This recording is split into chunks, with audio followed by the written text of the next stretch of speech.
Sa gitna pa rin ng mainit na usapin kaugnay sa ipinatutupad na checkpoints ng PNP at COMELEC, ilang aspetong legal ang dapat tandaan ng mga otoridad upang masigurong hindi maaabuso ang karapatan ng mga motorista. Kung ano-ano ang mga ito, alamin natin sa ulat ni Aljo Bendijo. Ayon sa National Operations Center ng Camp Crame sa Betso, Manila, naitala ang pinakamaraming taog na aresto sa ipinatutupad na COMELEC gun ban na sinundan ng Ilocos Region, Central Luzon, Calabar Zone, Western Visayas, Zamboanga at Davao Region.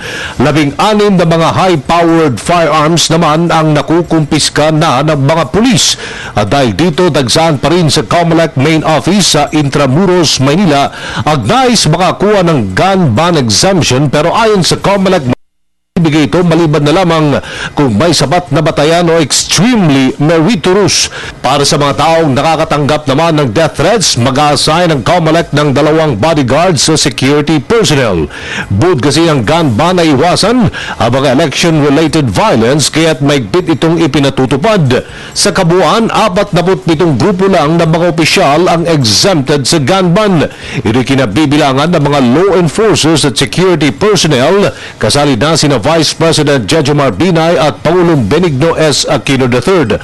Paalala naman ni Attorney Voltaire San Pedro, law professor ng Arellano University School of Law, dapat sundin ng mga pulis ang tamang patakaran ng checkpoints bilang palatandaan na rin upang malaman ng mga motorista ang kanilang mga karapatan, lalo na sa usapin ng plain view doctrine. The checkpoint itself, nakalagay doon na malaki ang checkpoint, that is for COMELEC checkpoint. Second, there must be an announcement first from the COMELEC themselves that certain areas in Metro Manila will be subjected to checkpoints. And number 2, it must be a stationary, very important element.